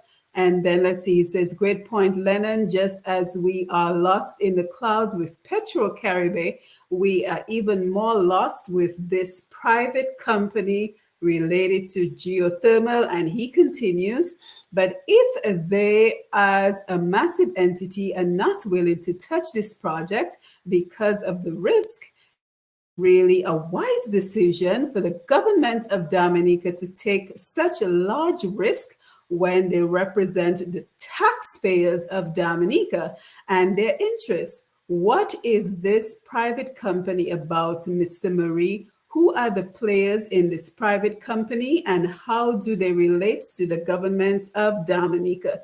Medora Lewis, season's greetings to you all. I'm listening. Thank you for listening, Medora. Francis Benjamin, can you provide any legal you meant relating to the communication between the government of Dominica, EDF, and the president of France concerning the development of geothermal in Dominica? Auntie Hummy, Humelina Watson, good evening, everyone. Joining a little late. Don't forget, you can always catch the beginning of the program. Once we've ended, you can go back to Q95 FM radio or push past 10 to catch the replay. Bernard continues. I have a question. With geothermal energy generation, is there any residual waste which comes from this generation method, which may present problems for us in terms of where and how we rid ourselves of it? I ask this because this must be considered as it is a serious consideration in the case of nuclear production. Gamaliel Moses Gami, nice to see you, Gami. Give thanks, Dr. Simone and Lennon. Thanks for addressing my question on wind energy. Oh, Gami, that was you calling. Thank you for the call. So lots of great comments and questions on the Facebook Live, Lennon. So any you want to address? You said so many things there. It's kind of, but it's kind of hard to know which one to address. But like I said, Bernard Allen said, it's capital intensive. And what is amazing to me is the information I read about the special private project doesn't make any sense, because if something is, it said it's a private special purpose company. What does that mean? I mean, I know there is public, they say public, private, or public companies, but what does that mean? But then it goes on to say it's 100% owned by the government of the Commonwealth of Dominica. And if that's the case, Dominicans need to understand it's their money, it's theirs. If it's owned by 100% by the government, because if that particular government or that party leaves office, the whoever comes in has the responsibility of the finances in there. And I think too many times in our thrust for development, in our capital structure, in our capital investment, we tend to lose the significance of our own responsibility in number one, finding the right information, number two, understanding what is happening, and number three, proper oversight of our resources and our money. The government belongs to us. But one of the things I wanted to add, and I think we didn't talk about earlier, is so in geothermal power stations, there are basically three main types. One is a dry steam power station, and that uses the energy of the steam to turn a turbine. There's what they call a flash steam power plant. That one uses the hot water that is generated from a reservoir.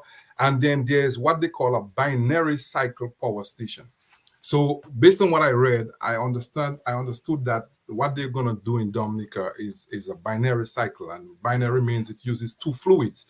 And how that really operates is for geothermal to work, you need a heat source. Energy is basically heat. So in all the energy we've spoken about, the main form of that energy is heat, except for wind where kinetic energy is used.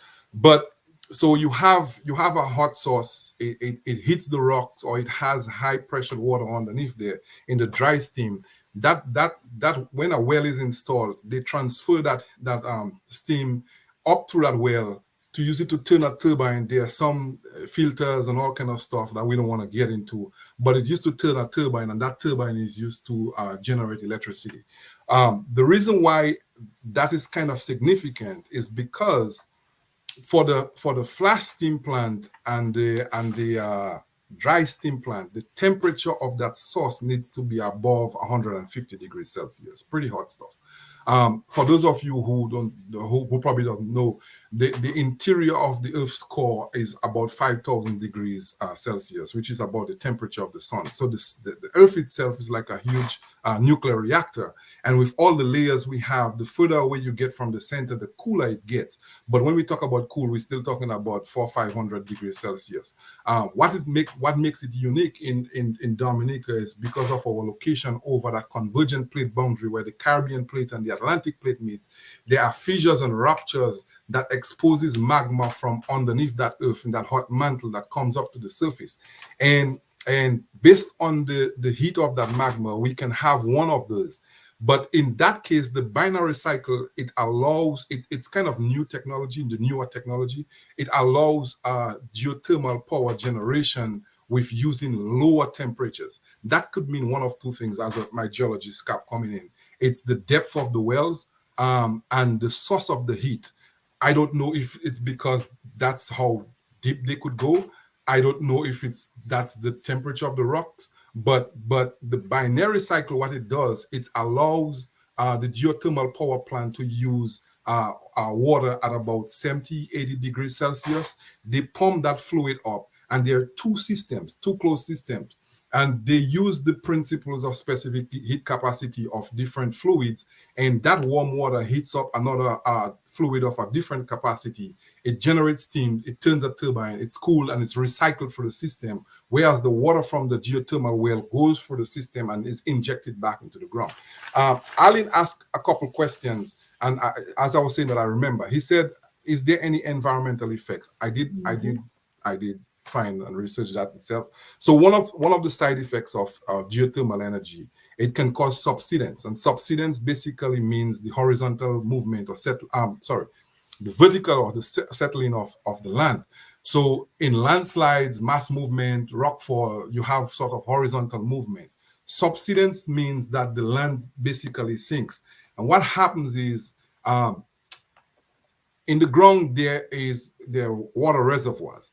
And the water reservoirs create poor pressures in the soil. It holds the soil, so if you put weight on there, it cannot move. So you have that strength, that compressional strength. Now, when you remove that fluid from there, you no longer have that. So the ground starts compacting, and what you have is subsidence in the land. It happens a lot where you have oil drilling and so on. So that can be one of the factors. And it has occurred at Wakira Tanara. I think that was in New Zealand, if my memory serves me right. You have things like dissolution of rocks. You have gradual compaction and sedimentation. You can have warping of the earth crust. This is all as a result of injection. Switzerland had a shutdown. In Switzerland, there was a shutdown after it triggered an earthquake. So even in the petroleum industry and the injection, when you inject fluids into the ground, you sometimes have to use high pressure because the earth itself, I'll explain so folks on the earth has every physical, chemical, natural processes goes on in there. It has pressure, it has temperature, it has life. So if you're going to pump something into the earth, there has to be a certain pressure so it can be effective. And what happened in a lot of areas, it happened in Florida, it happened where I worked a few years ago in Oklahoma, there were small tremors and earthquakes as a result of deep injection of fluid. What you are doing is when you inject inject fluid into the ground, that fluid has to find some way to go. And if the subsurface pressure is higher than the pressure you are applying, you are not, a simple physics, you are not going to be able to pump that fluid in the ground, right? So for you to get that fluid to move through the formation, you have to have adequate surface pressure to be able to pump that fluid in there. And as a result, it creates tremors and earthquakes. So especially if you're in areas where there are faults or stable faults, you can have some movement. So in Switzerland, that actually happened.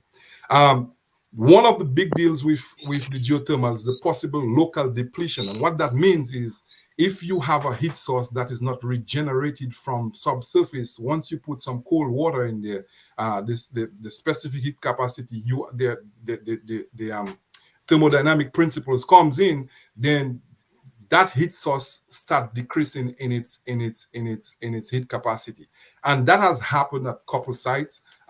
They were able to regenerate it. You give it some time. Why that is important is if we have a production well in Dominica and we inject cold fluids in there and the heat source is depleting, then if it depletes, then it's going to lower the capacity of generating the amount of electricity we want. And eventually, if you're not meeting the capacity, then your profits, you're talking about your profits, your revenue, because your cost is, you still have cost of operation, you still have salaries to pay, you have all this cost. That's why I said it's financial. So these are some of the things that has to be considered. When that happened, they were not sure that the energy was extracted faster than it was replenished. Remember what I said about renewable energy. Renewable energies are energy that you can utilize, but it's replenishing fast enough to be replaced. And then one of the big deals with geothermal energy is that there is a potential for when you're using water injection. Sad to say, but our rocks and our volcanic rocks, they are made out of chemicals that can be harmful. They're beneficial to the earth, but harmful to us, things like arsenic and lead and so on. Some of these things can be dissolved and get into our water system, and these things can cause, environmental impacts.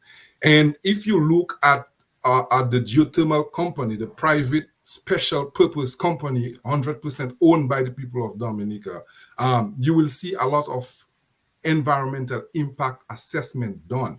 And the reason they are done is because the funding agency like the CBD, the World Bank, requires that these are done to ensure that the environment is protected, the human life is protected, there is minimal obstruction of the people of Lowdown, Wharton, Waven, and all these areas, and the animals are protected. The natural resources, your rivers, and also are protected. And not only protected, but if there are effects to those natural systems, there are proper engineering and mitigation processes in place to deal with them. That is critical.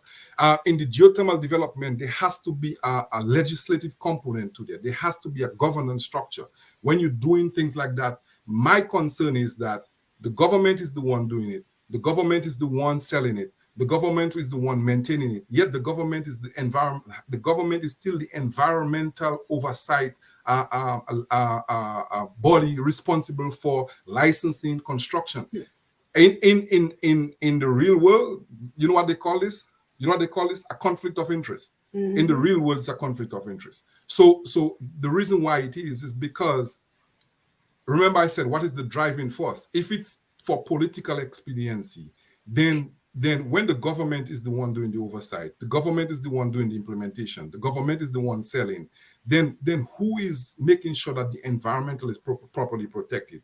Is the Minister of Environmental and Health going to say, hey, we need to have this in place? And then one of the things that I observe, a lot of the conditions, the environmental conditions that are in the environmental impact assessment are based on the funding agency and not the laws of Dominica. So what it tells me is that there are not even legislation in place in terms of updating the environmental laws, updating the governance structure to help protect the environment in that case. So these are put in there. The legal framework is done, and it says supplement the policy, legal and administrative framework to incorporate IFC, IBD, GCF, CBD, and AFD requirements. So I don't see where it says the Commonwealth of Dominica requirements. You see what I'm saying? Right. So the requirements, the legal framework, the requirements that are there are to satisfy the donors and not the people of Dominica. That's a problem. See what I'm saying? Right. Because if you are doing a development in a country, and like I said, nothing against the geothermal, but if it's done for the people of Dominica, it has to be done right. It has to be done with the right intentions. It has to be done with a purpose of whether it's going to advance the development of the country, whether it's going to help build our industries, whether it's going to help build our private sector, whether it's going to help in our, we talk about, so many times we talk about light processing. Turning all the oranges and grapefruits and stuff into juice. We talk about, having that value added to our raw materials to be able to ship those things. Well, guess what? They all require power. They all require cheap, reliable source of energy. Geothermal would be perfect. But it has to have a plan. It has to have, what is the main purpose? Is it a purpose just to provide lights for people and to light a few street lamps? Or is it a purpose where we can encourage light manufacturing industries that in turns bring revenue, create private sector jobs, which is much needed in Dominica for the young men and women? Right. And Lennon, I want to thank you for that. Mr. Murray, I'm going to come to you for your final thoughts. But before we do, I just want to thank everyone who joined us on the Facebook Live or Q95 listeners. If you joined us on YouTube, Bernard, thank you for apologizing for the mistakes, but no worries. We got the gist of your message. My mom, Medina Senos, good evening to you. Thank you for being here. Lyndon George says, it's just pure madness going on with the geothermal energy project. So far, it proves not beneficial to us. So I think many people espouse and share your sentiments, Lyndon, with regards to, when are we going to see a benefit from this geothermal energy project, which has been going on in Dominica for a very long time. So again, thank you for joining us on the Geothermal Energy and Beyond program. We talked about all the implications of the geothermal project and if we should continue. Now, at the beginning of the program, I mentioned that I had some very important news to share. And I want to thank you because I want to say that because of your support and your continued efforts to promote our work, we have now been offered 2 master's degree scholarship programs, funding opportunities at 2 major U.S. universities.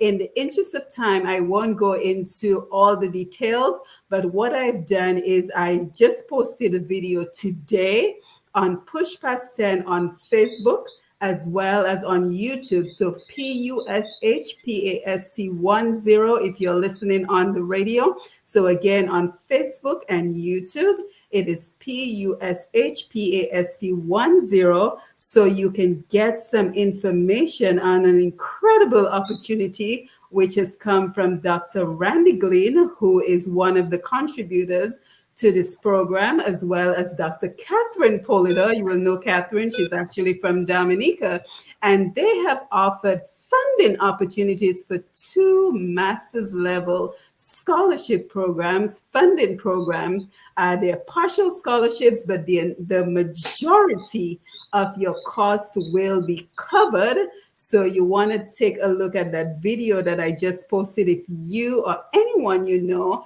is looking to further your education. So again, Push Past 10 on YouTube as well as Facebook. Yvonne says, thank you. The public needs information about the project beyond what is periodically in the news. I cannot agree with you more, Yvonne. So, Mr. Marie, let me come over to you for your final thoughts as we wrap down the program. We have about 2 minutes. Okay, well, my final thoughts are that I'm in full favor of the geothermal project. It's just a pity that we took 20 years to get to where we are when we should have been there since 2006 or thereabouts. But as you say, better late than never. But just to satisfy some of the concerns that Lennon was bringing up there in terms of the possible dangers that the project might have, all of these were taken into account, which is why the funders have agreed to continue to fund the project, especially the World Bank. And as a matter of fact, I got to know the safety consultant who was hired by the World Bank to do the safety assessments there pretty well, because I happened to tell her some strange thing that she's from Armenia, and I thought she was French. And when she told me she was not French, she was Armenian, I said, oh my God, what a pity it is that the world refuses to recognize the genocide the Turks attempted against your people in 1915, which I know is a thing that all Armenians are kind of stuck on. And she was very impressed. So anyway, become friends about that. But I know for a fact that the test wells, the drilling, the surface explorations, matter of fact, I live not too far from where the project is taking place now. I live downstream. It's up on the mountain. I live below it. I know they came here and they did tests and sound and so on. And anyway, but so I know lots of the concerns that technical concerns that Leonard was mentioning there, that those were taken into account before going forward with the drilling the production well. And the whole point of doing the test well was to get exact information about the minerals and chemicals, other chemicals that would be in the soil. And as Lennon himself said there are different techniques now for getting the heat from the ground up to the surface to generate the steam to spin the turbines. Because, and in terms of the duration of the geothermal project, the first such project was done in Italy in 1904, and it's still working. Of course, they've changed the equipment many times as they've worn out and so on, but essentially it's still working. And the reason it's working they have in Italy, but as you remember, you had Vesuvius and Pompeii and so on. There is volcanoes. So usually these projects are situated in places where they have volcanic activity. And one of the countries that is leading in the whole geothermal production and use, including use of hydrogen and so on, the power buses and so on, is Iceland, which is a relatively large island relative to Dominica, it's very sparsely populated. But because they have these volcanoes, they have this source of energy pretty close to them, which they use. And I think because we have this source of energy here in Dominica, we should make every effort to utilize it. And as we were saying there, if we had started and gone according to the project, the fact that now there is a new use for the electricity in production of hydrogen for use in nuclear fusion reactors, we would be well placed or better placed to maximize our revenue and increase our standard of living in Dominica just from having a key resource, which is energy, as Lennon rightly said. You can know how developed a country is simply by knowing how much electricity and power they use. Yeah. And like I Yes, tell yes. a young lady from Dublin who calls me every so often to remind me that I haven't paid my bill, I always ask her, how's the economy doing? Which is sometimes surprised. I say, you are in the best place to know how the economy is doing, because if the economy is doing well, you're selling lots of electricity. When electricity is doing bad, the economy is doing badly, your electricity supply goes down, your demand for Right. electricity goes down. And you know as well which sectors in Dominica are producing and which ones are actually in decline, etc.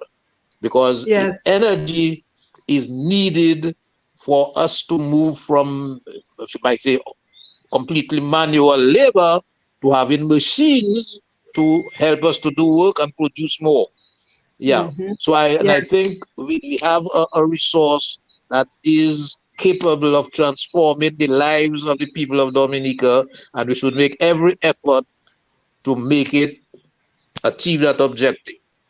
Absolutely. Well, thank you so much, Mr. Murray. Despite the challenges, thank you for hanging in there. Despite the challenges with the internet, thank you for your contribution and providing us with your knowledge and expertise in this area. Lennon, let me come over to you for your final thoughts, but let me take this comment. Bernard says, now we are talking about one of the major concerns which I have had since the beginning of this project. If you develop such a project at a height such as the height at Loda, and you have to re-inject fluids at high pressure, is there not a danger that re-injected fluids may find weaknesses which would present dangers for the communities such as Trafalgar and Roseau downstream? Could this not to just too risky at this altitude and in this location above a main city and its population? Yvonne says, thank you. The public needs information about the project beyond what, oh, I read this one already. Let's see. Didi Easter, good evening, Dr. Simone and guests. Happy New Year. Jared Dorset, thank you for being here. Lyndon George, I agree with you. Matthias Alexander, I do sense some obfuscation. Mr. McCarthy, Yvonne, is the environment impact assessment available for public scrutiny? If so, where? Medora, good evening to everyone. Wonderful program. Have a blessed night. Happy New Year. And Claralyn Washington, good night to all. Hope to see you all in 2023. That is the plan, Claralyn, God willing. Lennon, your final thoughts as we wind down the program? Yeah. So in World War II, when the Germans were invading Russia and the other areas, they had what they call a blitz. And what the blitz was, it was a lightning advance towards the enemy, to the point where the supply lines were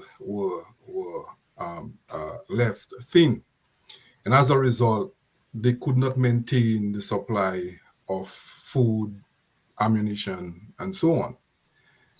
The reason I'm drawing that analogy is in our development thrust, it cannot be isolated from everything else around it. If we are planning for any development, whether it's geothermal, whether it's technology, it has to involve the people from where they are and where you want them to be. So in other words, we can spend 20 years and millions of dollars of developing a resource, but if we do not involve and develop the people who are about to use that resource to maintain it, to grow it, to utilize it in the long term, then it's destined to fail. And I think one of the things that we've talked about is we make excuse for how long. Why is it taking so long? It's because I think the driving factor has been misguided.